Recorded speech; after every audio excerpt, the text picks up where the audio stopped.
Welcome to Tucker Carlson tonight. Ever notice how the people who run our country seem so fervently concerned about problems that are totally irrelevant to your life? If you're like most Americans, you're wondering how to pay your credit card bill, how to afford your kids' student loans. You're trying to keep your family together in a society that seems to be spinning apart. You'd like to watch college football next month. Those are the problems that most people worry about, but not our leaders. In their world, a 16-minute phone call that Donald Trump once had with the Ukrainian president is a national crisis. It deserves 5 full months of forensic rolling news coverage. To them, a handful of weird Russian Facebook memes qualifies as a dire emergency, more threatening than the Cuban Missile Crisis. And when someone accidentally mispronounces the name of Willie Brown's ex-girlfriend, they are so distraught they devote entire TV segments to the crime. In other words, they have very different priorities from yours. And given that, it shouldn't surprise you that these same people missed maybe the most important development in America in the last 30 years. It had nothing to do with Russia or Iran or Donald Trump, so they barely noticed it. But you probably did notice it. America's cities collapsed. Buildings burned. Law enforcement vanished. Criminal mobs rampaged unchallenged, stealing things and hurting people. Drug-addicted vagrants took over the streets, the parks, the public transportation. Anyone who could leave urban America did. And this happened around the country. In New York alone, many hundreds of thousands of people, possibly 1 million people, fled the city. Essentially, the entire tax base of America's largest metro area disappeared in just a few months. But here's the remarkable thing. Our political class said barely a word as it happened. Bizarre doesn't begin to describe the experience of that. Imagine you're watching Game 3 of the World Series and a spaceship lands on the pitcher's mound in Yankee Stadium. So you flip to CNN for live coverage of it, but CNN has decided not to cover it. They don't think it's a story. That's what it's like. You start to imagine you must be going crazy. And then you see the numbers and you realize that no, you are not crazy. It is all entirely real. New York City is now moving toward historic apartment vacancy rates. San Francisco, long a famously overheated real estate market, is now facing a 50% increase in residential vacancies. People are running away. Moving companies say they can't keep up with the demand. There's no mystery about why this is happening. Here's a recent local news story from New York. First came the pandemic, and hundreds of thousands of New Yorkers reportedly fled the city temporarily. Now, even more are leaving, this time permanently, saying they don't feel safe in the city anymore. Hairstylist Jody Usher says she was harassed twice on her commute, so she moved her family to Florida. Others are following amid spikes in gun violence. Shootings up 177% this July compared to last July. Then public displays of junkies shooting up in Midtown. People who work in the area say they called police, but their calls went unanswered. Calls to the police went unanswered. Well, that's what happens when you slash $1 billion from the police budget. Crime skyrockets. Many of those crimes go unreported, both because there's nobody to call and because suddenly there is immense social pressure not to get the police involved, no matter how horrible the offense is. Just yesterday, we spoke to someone whose disabled son was assaulted in a New York City park in the middle of the day. A group of young men came up from behind and knocked him to the ground. They didn't like the way he looked. The thugs videotaped the whole thing, daring, essentially, his mother to say something. They wanted to put her on the internet and accuse her of being immoral. When the mother told her college-educated neighbors about what had happened, they made excuses for the criminals. Oh, they're poor. No wonder they're frustrated. That is insane, and it's totally wrong. Poverty doesn't cause violence. Being poor does not make you evil. There is never an excuse for assaulting a disabled kid. Only a certain sort of professional class liberal believes otherwise. But unfortunately, they're now in charge. And that's why New York City just converted hotels in the Upper West Side of Manhattan into homeless shelters. Suddenly there are junkies and convicted rapists all over the neighborhood. And the weakest suffer most. Kids can't go to the playground, old ladies are afraid to go outside, and no one in charge cares. It's move-in day on the Upper West Side, where 300 men are taking up residence at the Lucerne Hotel after living in shelters downtown. The Lucerne, one of 3 hotels on the Upper West Side, contracting with the city to house New Yorkers experiencing homelessness. The other is the Belle Claire, where hundreds will live indefinitely. One look at the state sex offender registry shows at least 13 offenders are living at the Belle Claire. 6 have been labeled sexually violent. At least 3 have served time for crimes against kids. And at least 1 is a level 3 offender, the highest designation possible. The Belle Claire is about a block and a half from a playground and a handful of primary schools.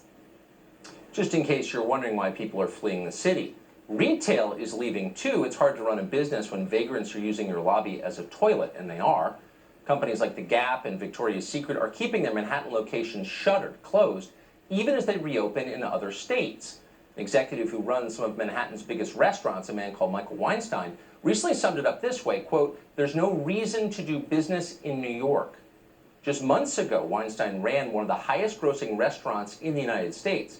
Now he can't get out fast enough. He's advising others to do the same. Bill de Blasio is hired to care about this. He is the mayor of New York, but he doesn't care, not even a little bit. Watch him physically turn his back on a small business owner who complains that he can't feed his family. De Blasio doesn't even listen to the man finish his sentence. We've been taking a hit since January. We lost our Chinese New Year, our busiest day of our community. We need more confidence. Our merchants need more confidence. Everybody please step to the side. A little bit of space, please. Thank you very much.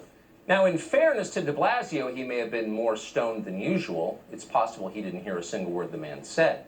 Typically, de Blasio responds to complaints about his mismanagement by blaming unseen saboteurs.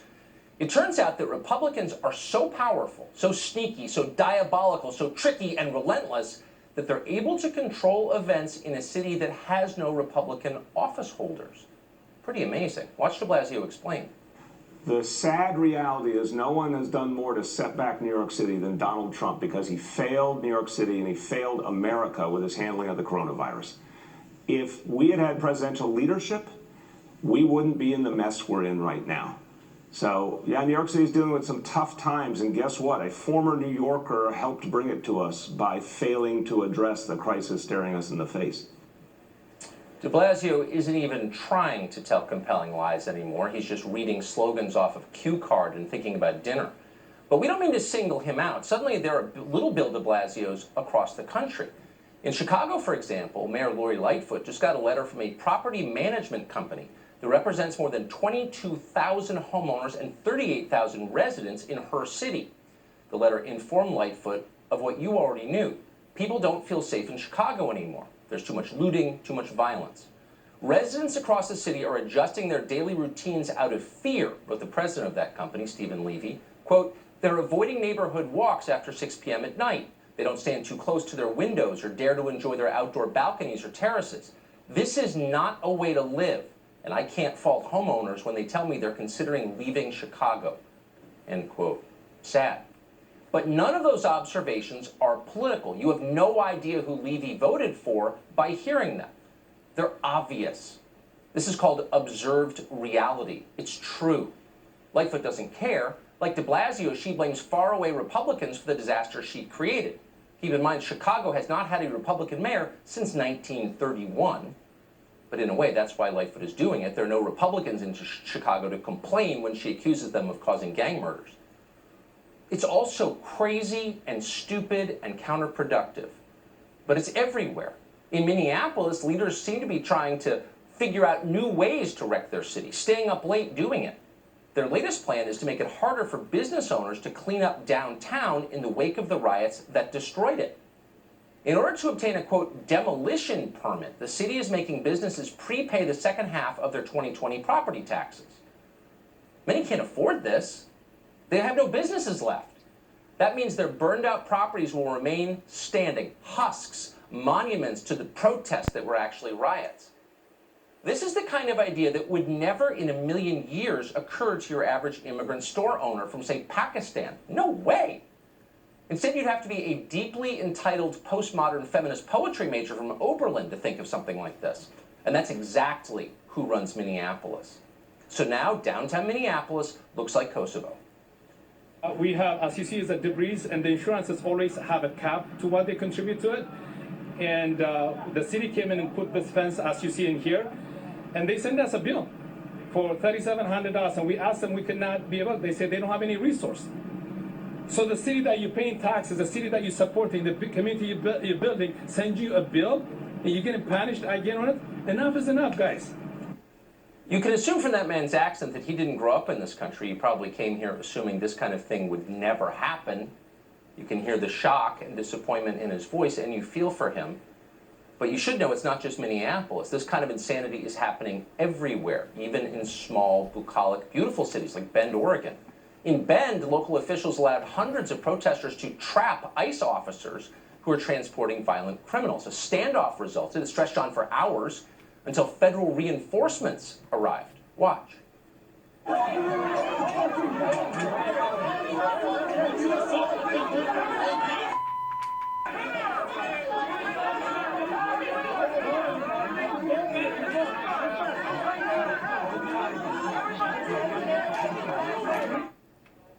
This kind of play acting's turned some people on, the Walter Mitty's running the left, but it's so destructive. Bend, Oregon is a great place, actually, but if this continues, it will not be a great place. Normal people will leave. So who's doing this to our city? Strictly speaking, you know the answer. It's BLM and Antifa, crazed ideologues, grifters, criminals, antisocial thugs with no stake in society, nothing better to do than hurt people and destroy things. Those are the ones you see on TV. Every country has people like that. It's part of the human condition. America always has had people like that. What's changed is that the destroyers now have the full support of our professional class. That's what's different. The Democratic Party coddles the mob you see on TV. Our elites fund the Democratic Party. That's how it works. Consider the disclosure numbers from the last election cycle. Of political donations by Netflix employees, virtually all of them, more than 99% of them, went to Democrats and left-wing candidates. At the social media company Twitter, 98% of donations went to the left. That is a higher rate of partisanship than you would find among Harvard University professors, which tells you everything. And by the way, that's also true at Apple, Google, Facebook, Microsoft, pick one. So America's cities didn't collapse by accident. Sociopathic children may have burned Wendy's and looted the Gucci store, but rich adults made it possible. They paid for it all. Find a prosecutor who refuses to keep violent criminals in jail, and the chances are George Soros put him there. But why? Why are they doing this? It's becoming clearer. The middle class voted for Donald Trump. Our leaders have decided to punish the middle class for doing that. Never in our history have our elites been this reckless and this angry. The entire subscriber base of the New York Times has been seized by a frenzy of destructive rage. They're throwing plates around the kitchen, beating the dogs, smashing the windows. At some point, they're going to wake up from this bender and realize they've destroyed their own home. And their first instinct, as it always is, will be to leave, to split for St. Bart's. But we should not let them. We should seize their passports now. They did this. They should have to live with the consequences in Midtown. Melissa Francis lives in New York. She's co-host of Outnumbered, the co-host of Fox